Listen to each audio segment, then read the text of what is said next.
میرے بھائیوں، اگلی صورت جو ہے وہ میری فیوریٹ ترین صورتوں میں سے ہے قرآن حکیم میں۔ قیامت مضمر ہے جی صورت کے اندر۔ اس وقت امت کا سب سے بڑا مسئلہ یہی ہے۔ جامعہ ترمذی میں حدیث ہے کہ ہر امت کا کوئی نہ کوئی فتنہ ہے، اور میری امت کا فتنہ مال ہے۔ اور بخاری اور مسلم دونوں میں حدیث ہے، نبی علیہ السلام نے اپنی وفات سے 1 مہینہ پہلے شہدائے احد کے قبرستان میں جا کے ان کی قبروں کے اوپر جنازہ دوبارہ پڑھا۔ 8 سال کے بعد 3 ہجری میں غزوہ احد ہوا اور 11 ہجری میں نبی علیہ السلام کی وفات ہوئی، تو آپ نے اپنی وفات سے 1 مہینہ پہلے وہاں پہ خطبہ دیا۔ میں نے کربلا والے ریسرچ پیپر میں خطبہ ڈالا بھی ہوا۔ آپ علیہ السلام نے قبرستان میں خطبہ دیا عبرت کے لیے کہ مرنے کے بعد سب نے ادھر ہی آنا ہے، کیونکہ آپ بھی دنیا سے جا رہے تھے، آپ کو اللہ نے بتا دیا۔ اور حدیث کے الفاظ ہیں، عقبہ بن عامر کہتے ہیں کہ میں نے آخری دفعہ رسول اللہ کو ممبر پہ اسی دن دیکھا تھا، اس کے بعد میں نے حضور کو ممبر پہ چڑھے ہوئے نہیں دیکھا۔ آپ فرمایا، لوگوں اللہ تعالیٰ نے مجھے اپنا حوض کوثر یہیں پہ دکھا دیا ہے، اس وقت میرا ممبر میرے حوض کوثر پہ لگا ہے، میں تمہارا پیش رو ہوں، یعنی میں آگے جانے والا ہوں، تم میرے بعد میرے پیچھے آؤ گے۔ ظاہر ہے نبی علیہ السلام نے ایک دعوت کھڑی کی تھی، اتنی محنت سے اپنی ایک ٹیم تیار کی تھی۔ اب دنیا تو ظاہر ہر بندے نے چھوڑ کے جانا ہے، تو آپ کو یہ ٹینشن بھی تھی کہ میں جو پیچھے لوگ چھوڑ کے جا رہا ہوں ان کو آخری درجے تک وصیت کر جاؤں کہ میرے بعد تمہیں خطرہ کن کن چیزوں سے۔ آپ نے فرمایا، مجھے اپنے بعد تم سے یہ ڈر نہیں کہ تم دوبارہ سے بت پرستی میں مبتلا ہو جاؤ، شرک کرنے لگ پڑو، یہ تو مجھے کانفیڈنس ہے کہ تم، یعنی اپنے صحابہ کے بارے میں آپ کو ایک گارنٹی تھی، تربیت یافتہ جو لوگ تھے، کہ یہ شرک میں مبتلا نہیں ہوں گے، البتہ مجھے یہ ڈر ہے کہ تم میرے بعد دنیا کے مال میں پھنس جاؤ گے اور دنیا کے خزانے تمہارے لیے کھول دیے جائیں گے۔ نبی علیہ السلام نے تو اپنی وفات تک فقر ہی دیکھا تھا۔ بخاری اور مسلم دونوں میں حدیث ہے، ام عائشہ کہتی ہیں کہ نبی علیہ السلام کی وفات تک ہماری یہ حالت تھی، بعض اوقات 1 مہینہ، بعض اوقات 2، بعض اوقات 3 مہینے تک ہمارے گھر میں چولہا نہیں جلتا تھا، کوئی پکانے کے لیے چیز نہیں ہوتی تھی، 2 کالی چیزوں پہ گزارا ہوتا تھا، ایک کھجور اور دوسرا پانی، اور کھجوریں بھی کو ٹنوں ٹن نہیں، 2 کھجوریں اور ایک میٹھا پانی کا پیالہ صبح کے وقت، اور 2 کھجوریں اور 1 پانی کا پیالہ میٹھا شام کے، کیونکہ میٹھا پانی وہاں پہ ایشو تھا ریگستان میں۔ آج بھی آپ ذرا ریگستانی علاقوں میں چلے جائیں تو کتنے کلومیٹرز پیدل سفر کر کے، وہاں کی تو زندگی میں ایشو ہی یہی ہے کہ پانی بھر کے لانا ہے 8 کلومیٹر سے، اور آپ نے آٹا جو ہے چکی میں پیس کے بس روٹی پکانی، یہ ٹوٹل لوگوں کی زندگی ہے۔ یہ جو آپ یاشیاں جو نیٹ پہ یوٹیوب پہ بیٹھے رہتے ہیں اور فیس بک پہ، یہ تو وہاں کے مسئلے ہی نہیں ہیں، وہاں کے تو مسئلے ہی کچھ اور ہیں۔ تو اس زمانے میں نبی علیہ السلام کے مبارک زمانے میں ام عائشہ کہتی ہیں کہ یعنی آپ علیہ السلام اور آپ کے گھر والوں کا گزارا کالی چیزوں پہ ہوتا تھا۔ اب ظاہر نبی علیہ السلام کو ٹینشن تو تھی کہ میرے بعد جب دنیا کے خزانے کھول دیے جائیں گے، تو مسلم شریف کے آگے الفاظ ہیں اس شہدائے احد والے قبرستان میں جو خطبے میں آپ نے فرمایا کہ مجھے خطرہ ہے کہ تم دنیا کے مال میں پھنس جاؤ گے، دنیا کی محبت میں ایک دوسرے کو قتل کرو گے، حتیٰ کہ تم بھی تباہ و برباد کر دیے جاؤ گے جس طرح تم سے اگلی امتیں برباد کر دی گئی۔ اور وہی ہوا ہے، آپ دیکھ لیں 30 سال ہی سکون سے گزرے ہیں، وہ بھی بمشکل، اور اس کے بعد کیا ہوا ہے امت کے ساتھ؟ پھر اسلام کا عروج تو نیچے ہی آیا ہے، مسلمانوں کا عروج اوپر گیا ہے۔ ظاہر ہے سپر پاور تھی، اس کا ایکسپلوژن تھا، جب بھی آج امریکہ سپر پاور ہے تو سر وہ بھی بدماشی کر رہا ہے، اس وقت ہم سپر پاور تھے، ہم بھی کسی نے کھنگڑ نہیں سن دینے، ٹھیک ہے؟ تو وہ ایک سپر پاور کا ایکسپلوژن تھا، اسلامی حکومتیں نہیں تھیں، مسلمان حکومتیں تھیں۔ کس کی جرت ہے کہ وہ کہہ دے گے جو سلطنت مغلیہ کی حکومت اسلامی حکومت تھی؟ میرا خود تعلق مغلیہ خاندان سے ہے، میں کیسے یہ کہہ دوں؟ اللہ کو جان دینی ہے۔ مسلمانوں کی حکومتیں تھیں، اسلامی حکومتیں تو کوئی نہیں تھی۔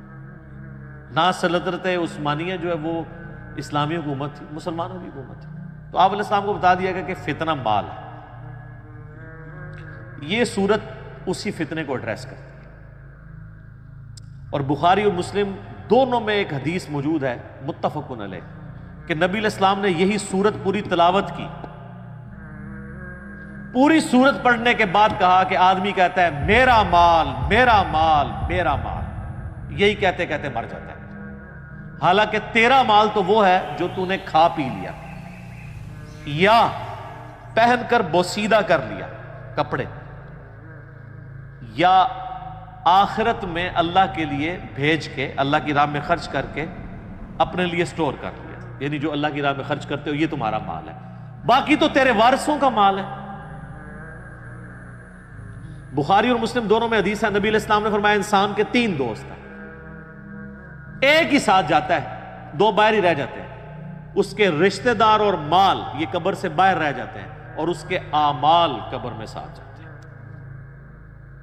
بخاری اور مسلم دونوں میں حدیث موجود ہے، نبی علیہ السلام نے فرمایا کہ ابن آدم کے پاس اگر سونے کی 2 وادیاں ہوں نا تو وہ کہے گا تیسری بھی آ جائے، اس کا پیٹ صرف قبر کی مٹی بھرے گی۔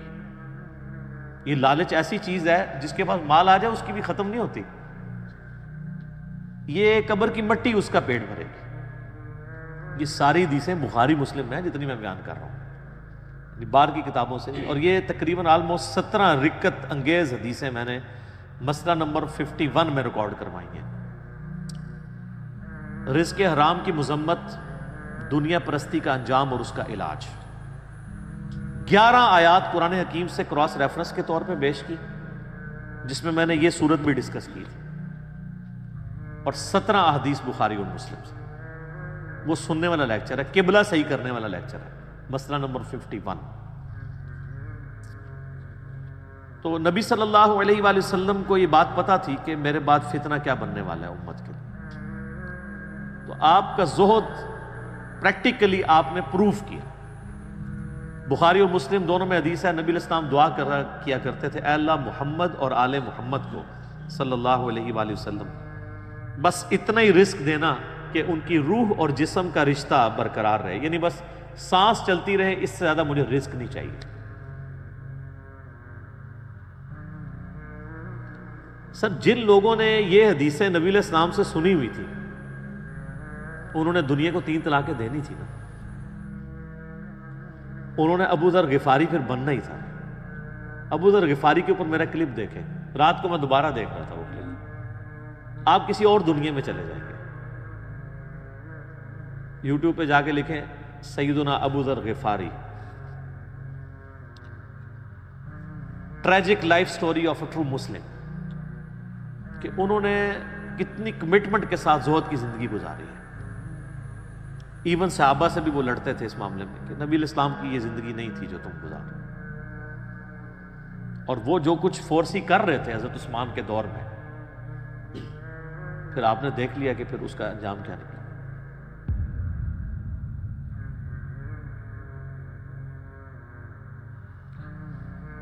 الہاکم التکاثر،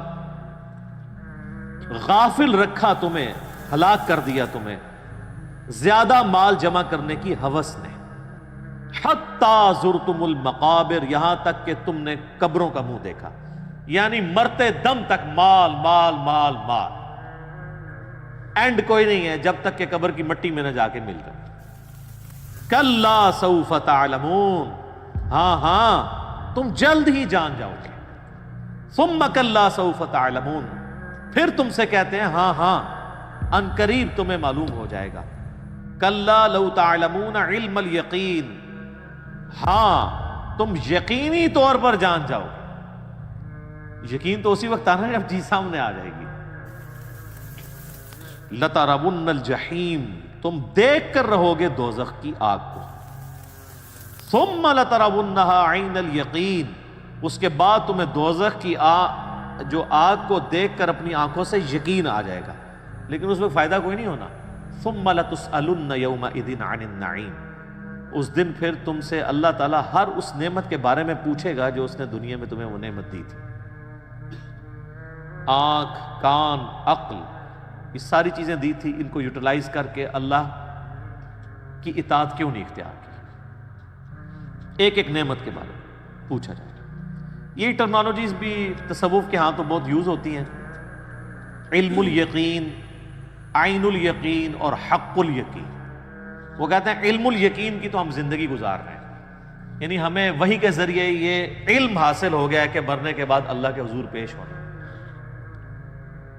لیکن عین الیقین اس وقت ہوگا کہ جب انسان مرے گا اور مرنے کے بعد ساری چیزیں اس کے سامنے آشکار ہونا شروع ہو جائیں گی، نزع کے عالم میں فرشتے نظر آنا شروع ہو جائیں گے۔ قرآن حکیم کی کئی آیات اس پہ گواہ ہیں، مسئلہ 117A اور 117B عذاب قبر کے اوپر میں نے ریکارڈ کرایا، اس میں آپ دیکھ سکتے ہیں۔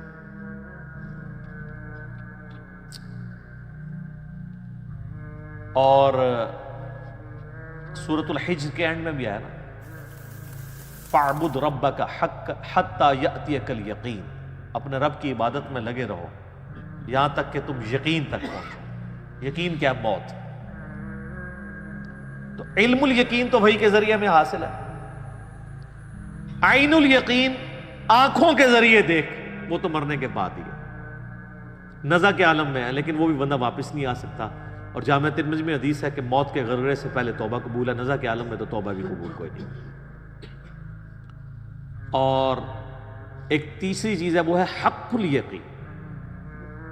حق الیقین اللہ نہ کرے کہ اس تک نوبت آئے، حق الیقین یہ کہ جب کسی کو آگ میں پھینک دیا جائے گا نا، پھر اسے حق الیقین ہو جائے گا جب اس کا جسم جلے گا۔